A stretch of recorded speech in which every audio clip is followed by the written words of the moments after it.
আসসালামু আলাইকুম প্রিয় দর্শক, স্বাগতম জানাচ্ছি টেলিকৃষি প্রেজেন্টেড কৃষি এবং কৃষকের কথা অনুষ্ঠানে আজকের একটি নতুন ভিডিওতে আপনাদের স্বাগতম জানাচ্ছি।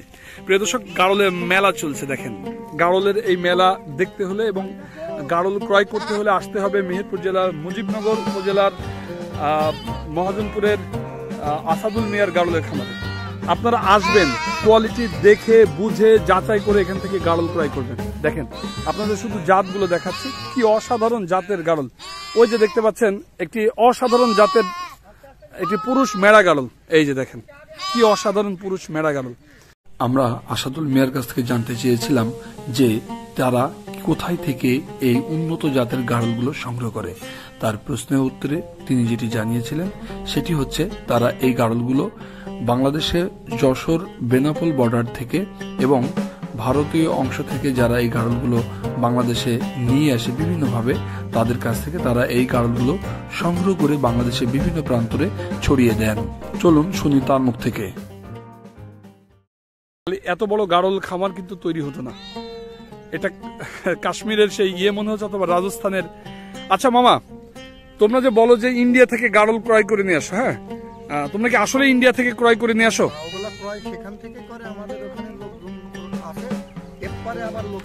আচ্ছা, তাহলে তোমরা এটা নিয়ে আসো কোথা থেকে? বেনাপোল বর্ডার থেকে?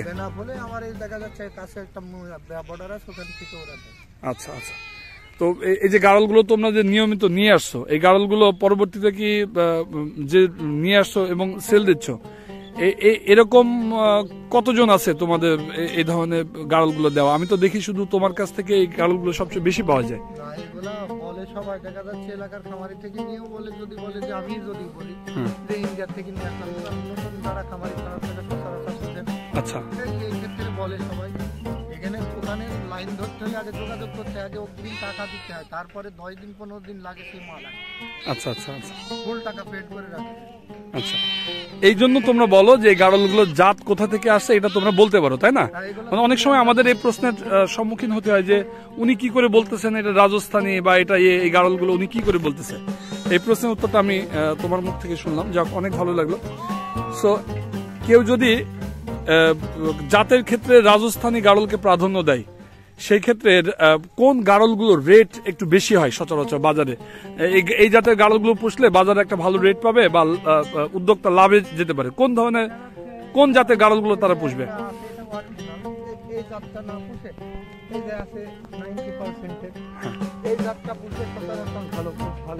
আচ্ছা,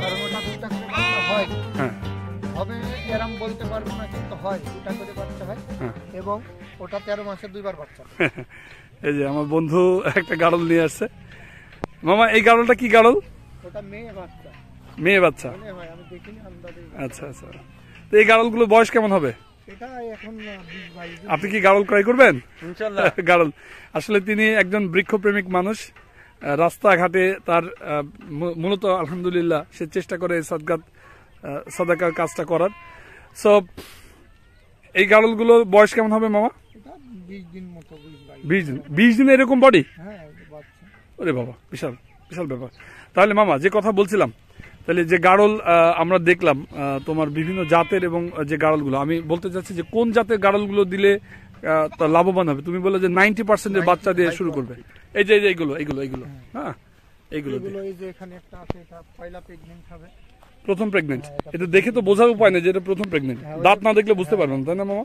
এটা প্রথম প্রেগন্যান্ট। আচ্ছা, তো এই গাড়লগুলো তোমার খামার থেকে কেমন দামে তোমরা ছাড়তেছো, বেচা কেনা করতেছো কেমন দামে? আমি 15,000 করে সচরাচর নিয়ে। 15,000 টাকা? আসলে তোমরা দাম বেশি চাও নাকি? না না না, আসলে তখন যখন আসে বলতেছে 15, কিন্তু আসার সময় তখন বেশি যাবা। দেখা যাচ্ছে সে যদি বলে এটা নেবো না, আর ভালো নেবো, আচ্ছা, তাহলে সেমন রেটের যাবে। দেখা যাচ্ছে থেকে যদি বলে কমে নেবো, কমে রেটের হবে। তখন ব্যাপারটা ফ্রিকশনটা হচ্ছে এখানে। মানে তুমি গাড়ল না নিলেও এইটাকে তুমি 15 নিচে ছাড়তে পারবে না। না নিলেও সমস্যা নেই, তার মানে এটার অ্যাকচুয়ালি দাম এইটা, তাই না? ঠিক একইভাবে যখন এরকম খুব ভালো জাতের যে গাড়লগুলো, এই যে এই জাতের ভালো জাতের গাড়লগুলো, এই যে এটা বার্মা জাতের, এই যে এটা বার্মা জাতের, তুমি নিজে কিনে এনেছো কত টাকা এটা? এটা আমি বলবো না মামা, কিন্তু আমি দাম চাচ্ছি 21,000 টাকা। 21,000 টাকা দাম। দেখেন, আপনারা যদি গাড়লটা না নেন তাতেও না, কোনো তোমার সমস্যা নেই। কারোর সমস্যা নেই, ওটা আমার কাছে থাকলে বাড়বে দিন বাড়বে দিন দিন বাড়বে। ও বাড়বে। অনেকে মনে হতে পারে যে গাড়লের দাম বেশি, উনি ছাড়বেন না। লাভ যদি হতো তো ছেড়ে দিলে সমস্যা কোথায়? প্রিয় দর্শক, এটা একটা বড় ব্যাপার। সো উদ্যোক্তা যারা রয়েছেন, তারা যারা গাড়ল খামার নিয়ে স্বপ্ন দেখছেন, তারা এই গাড়লের মেলাটা ভিজিট করতে পারেন। এখান থেকে আপনারা সব ধরনের, আমি পাঠা দেখালাম, এই যে বার্মার যে পাঠাটা দেখালাম, এই যে এটা কিন্তু বার্মার পাঠা, হ্যাঁ, এটা একবারে বার্মা থেকে এই গাড়লগুলো আসছে। সো এরকম ভালো জাতের কিছু, ভালো মানের কিছু গাড়ল রয়েছে কিন্তু এই উদ্যোক্তা। বার্মা জাতে বলতে বার্মা থেকে আসা জাত, এবং এটা বার্মা জাতে। যা হোক, তো মামা, তোমার কাছ থেকে গাড়ল কিভাবে ক্রয় করতে পারবে এবং সেটা একটু বলে দাও শুনি। আমার ঠিকানাটা গ্রাম মহাজনপুর, মেহেরপুর জেলা, মুজিবনগর থানা। আচ্ছা, মহাজনপুর গ্রামে এসে যে কোনো ভাইকে জিজ্ঞাসা করলে যে আসাদুল ভাই গাড়ল খামারে যাবে, ইনশাল্লাহ চিনাই দেবে। আচ্ছা, আমার নাম্বারটা হচ্ছে 01981171743। এই নাম্বারে ইমো এবং হোয়াটসঅ্যাপ দুইটাই আছে। আচ্ছা, ঠিক আছে। তো ধন্যবাদ প্রিয় দর্শক, আপনাদের প্রত্যেককে স্বাগতম জানিয়ে আবারও আমাদের আজকে ভিডিওটি এখানে শেষ করছি। সকলে ভালো থাকবেন, আল্লাহ হাফিজ, আসসালামু আলাইকুম। আচ্ছা।